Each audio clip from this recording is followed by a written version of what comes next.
describe him to me. And Muslims, look at the description of your Rasul. And for some, this would be the first time you hear what your Prophet looked like. I saw a man of striking appearance. ظاهر الوضاء أبلج الوجه, radiant face, حسن الخلق, beautifully created.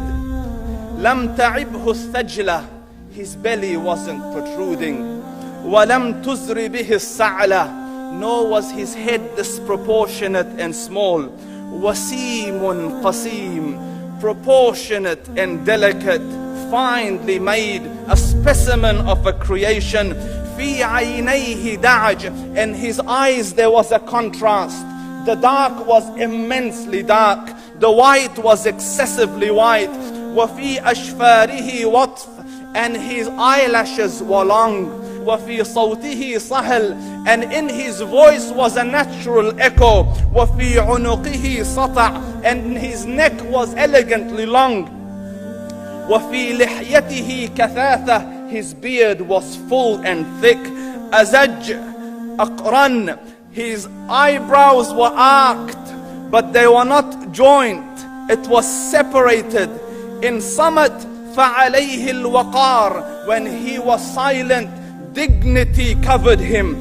وإن تكلم سماه وعلاه البهاء, and when he spoke, it was audible and clear, almost commanding and overtaking.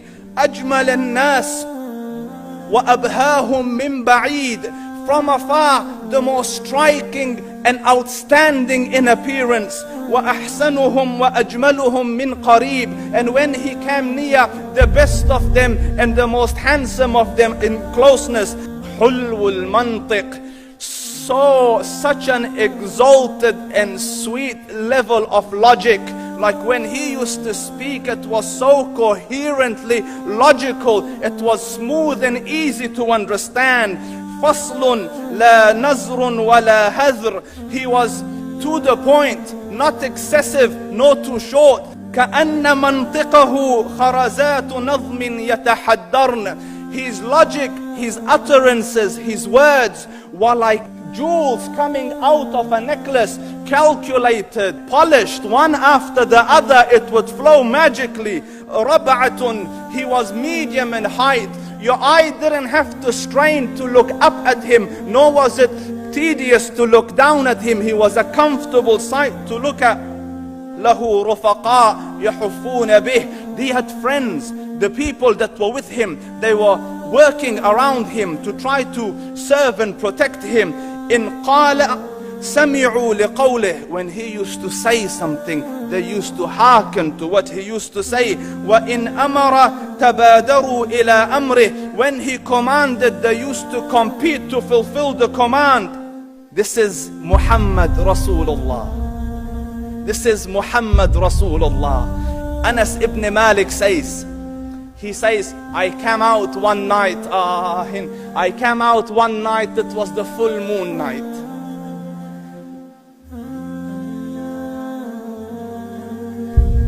And I looked at the moon, and in the desert, understand, the moon is an awesome sight. It is smooth, it is radiant, it is clear, it is gentle compared to the scorching sun at which they are used to. So the moon was the epitome of beauty. So he says, I came out at a full moon night and I looked at the moon and I saw it beautiful, handsome. So I said, let me go see if the moon is more handsome or my Prophet is more handsome. Let me see if that is more beautiful or the Prophet is more beautiful. So I went and I saw him standing afar. So I looked at his face and I looked at the moon, and I looked at his face, and I looked at the moon, and I looked at his face, and I looked at the moon, and he said, Wallahi, he was more handsome than the moon in its entirety. That is just the look of your Rasul. Aisha radiyallahu anha says, I was sewing with the needle, my needle dropped in the dark, I couldn't find it. I said, Ya Rasul, I can't find it. He moved his face close, and I swear, out of the radiance of his face, I found my needle. And the Prophet ﷺ was mind-bogglingly handsome, but his handsomeness was covered with waqar and jalal and hayba.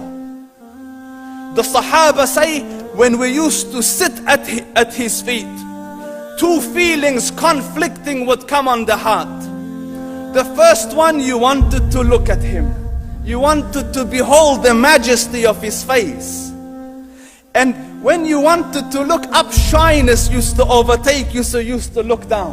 Amr ibn al-As says, I sat with him many times, but if you ask me to describe his face, I can't describe it. I wouldn't be able to look up to him ijlalan wa ta'zeeman. I couldn't look up at him. And that is why he didn't have the problems that Yusuf alayhi salam had. Because it was difficult to penetrate the awe and the splendor of the Rasul.